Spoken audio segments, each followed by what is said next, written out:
নমস্কার বন্ধুরা, সীমাস কিচেন থেকে সবাইকে স্বাগত।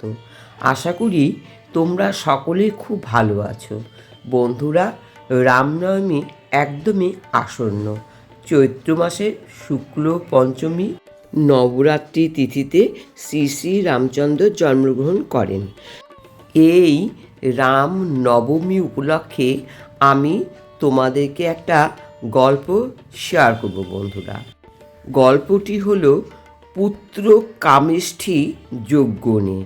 বন্ধুরা, তোমরা কি জানো পুত্র কামেষ্ঠী যজ্ঞ কি, কে করেছিলেন, কেন করেছিলেন, এই যজ্ঞের ফলই বা কী হয়? সব কিছুই আজকের ভিডিওতে আমি শেয়ার করব বন্ধুরা।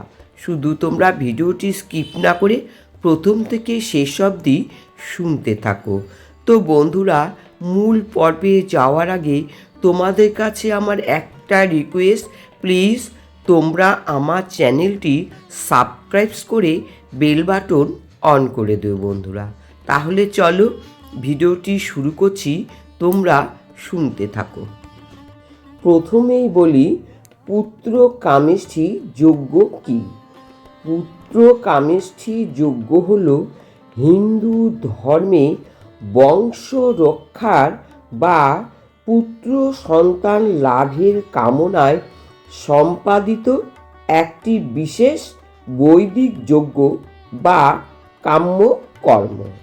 যজুর্বেদ অনুসারে ঋষি বা অভিজ্ঞ পুরোহিতের তত্ত্বাবধানে অগ্নিদেবকে সন্তুষ্ট করার জন্য এই যজ্ঞ করা হয়, যার মাধ্যমে মানতকারী দম্পতি সুসন্তান বা উত্তরাধিকারী লাভ করেন বলে বিশ্বাস করা হয়। এবার শুনতে থাকো এই যজ্ঞ কে করেছিলেন, কেন করেছিলেন এবং যজ্ঞের ফলই বা কী হয়েছিল। হিন্দু মহাকাব্য রামায়ণ অনুসারে পুত্র কামেষ্ঠী যজ্ঞ করেছিলেন অযোধ্যার রাজা দশরথ। ঋষি ঋষ্যশৃঙ্গ এই যজ্ঞ পরিচালনা করেছিলেন। রাজা দশরথের কোনো পুত্র সন্তান ছিল না।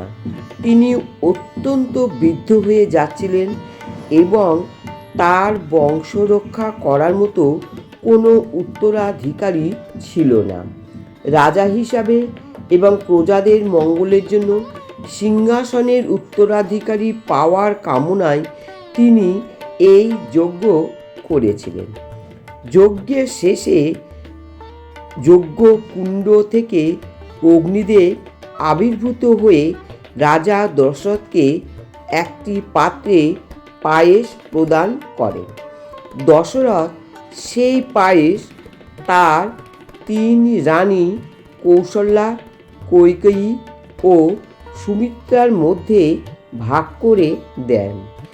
এই পায়েস প্রসাদ গ্রহণের ফলে দেবী লক্ষ্মী ও বিষ্ণুর অংশ হিসেবে চৈত্র মাসের শুক্ল পক্ষে নবমী তিথিতে কৌশল্যার গর্ভে রাম, কৈকেয়ীর গর্ভে ভরত এবং সুমিত্রার গর্ভে লক্ষ্মণ ও শত্রুঘ্ন এই 4 পুত্রের জন্ম হয়।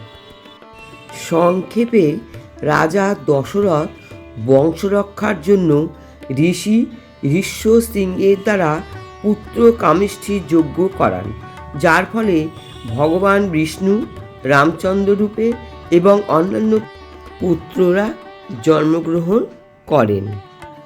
তাহলে বন্ধুরা, জানলে তো পুত্র কামেষ্ঠী যজ্ঞ কি?